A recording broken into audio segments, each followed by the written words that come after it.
Tutorial Kuliah Hak Kekayaan Intelektual Topik ke-10 dari 75 topik. Sejarah Perkembangan Kekayaan Intelektual. Bagian kedua, pasca kemerdekaan Indonesia, serta-merta ikut memengaruhi eksistensi keberadaan Undang-Undang Kekayaan Intelektual buatan Belanda.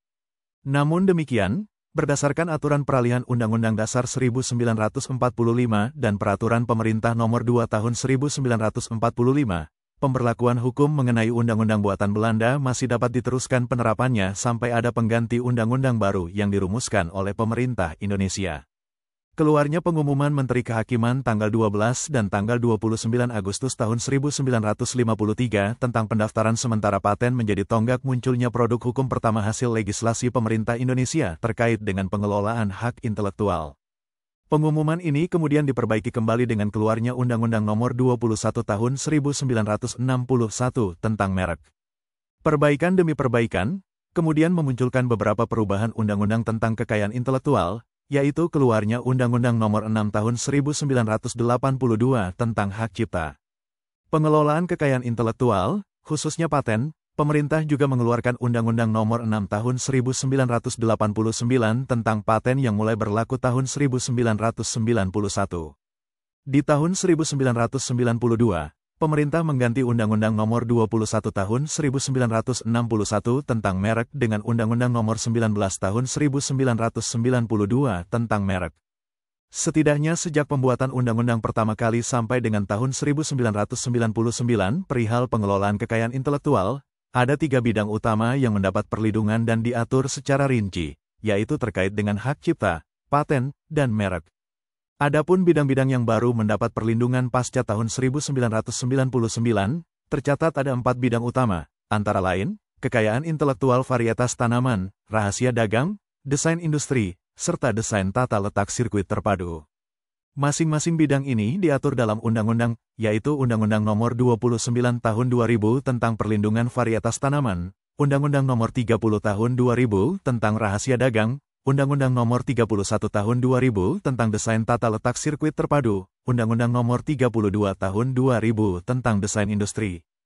Pada tahun 2014, disahkan Undang-Undang Nomor 28 Tahun 2014 tentang hak cipta sebagai perubahan atas Undang-Undang Nomor 19 Tahun 2002 tentang hak cipta, dan pada tahun 2016, keluar Undang-Undang Nomor 13 Tahun 2016 tentang paten yang mengubah Undang-Undang Nomor 14 Tahun 2001, dan Undang-Undang Nomor 20 Tahun 2016 tentang merek dan indikasi geografis yang mengubah Undang-Undang Nomor 15 Tahun 2001 tentang merek.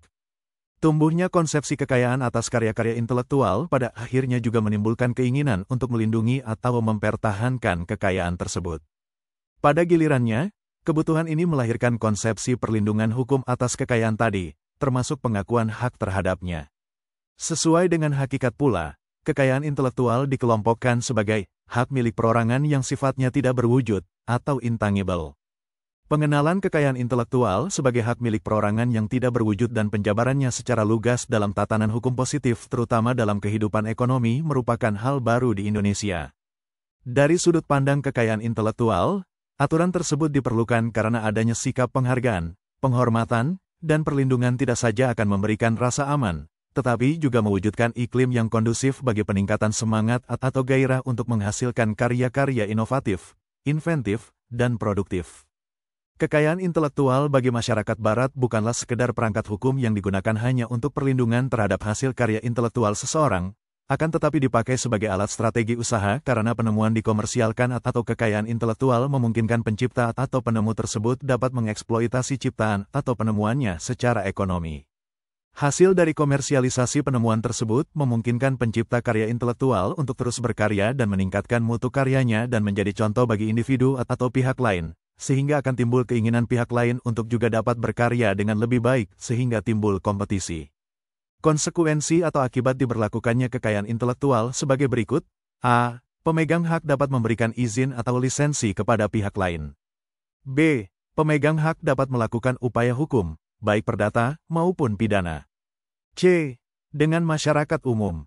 D. Adanya kepastian hukum, yaitu pemegang dapat melakukan usahanya dengan tenang tanpa gangguan dari pihak lain. E. Pemberian hak monopoli kepada pencipta kekayaan intelektual memungkinkan pencipta atau penemu tersebut dapat mengeksploitasi ciptaan atau penemuannya secara ekonomi. Keterlibatan Indonesia secara langsung di dalam kerjasama hukum kekayaan intelektual internasional dimulai sejak tahun 1950, beberapa tahun setelah kemerdekaan, saat Indonesia meratifikasi Konvensi Paris, sebuah perjanjian internasional di bidang kekayaan industri. Indonesia juga telah mengambil bagian di dalam putaran Uruguay, tahun 1986 sampai tahun 1994, yang merupakan perundingan perdagangan multilateral, termasuk perundingan tentang pendirian perjanjian di bidang aspek-aspek perdagangan dari kekayaan intelektual, atau TRIPS. Perundingan putaran Uruguay menetapkan sebuah paket aturan perdagangan dan pembentukan Organisasi Perdagangan Dunia, atau WTO, sebagai sebuah lembaga formal untuk administrasi dan perundingan lebih lanjut dari aturan-aturan yang telah dihasilkan.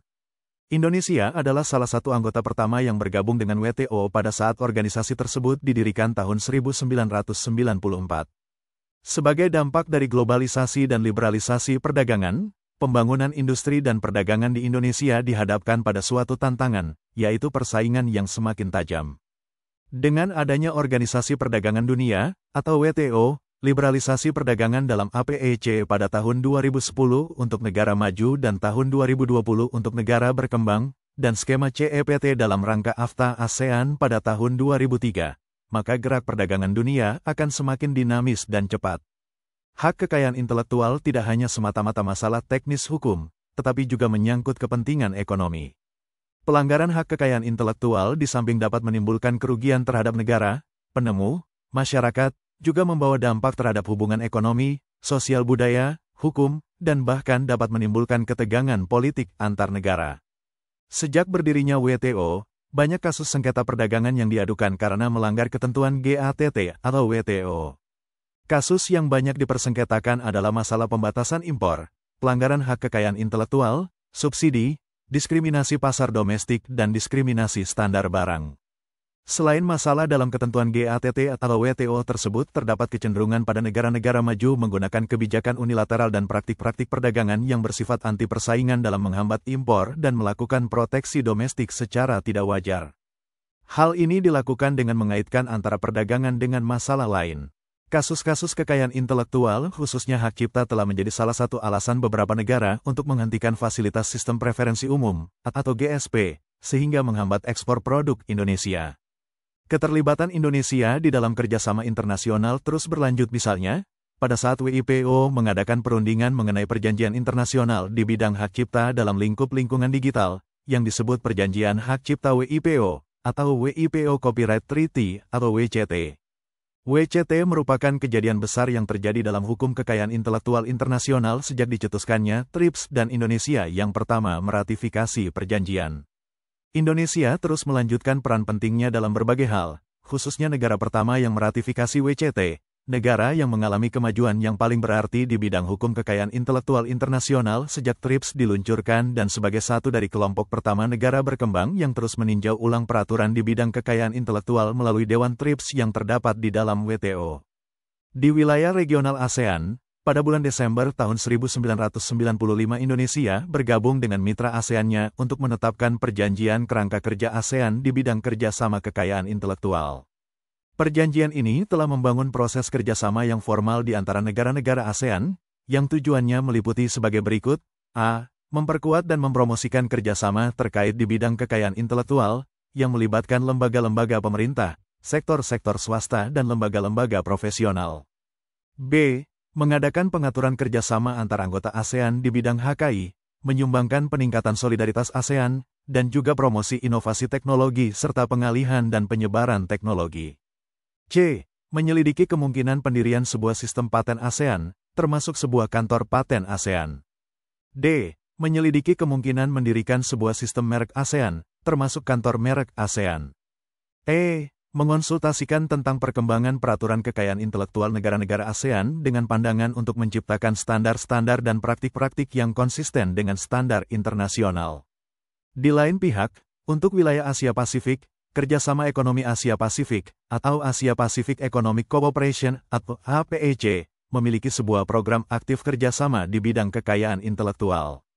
Program tersebut dikoordinasikan melalui kelompok ahli-ahli kekayaan intelektual APEC, atau Intellectual Property Right Experts Group, atau IPEG.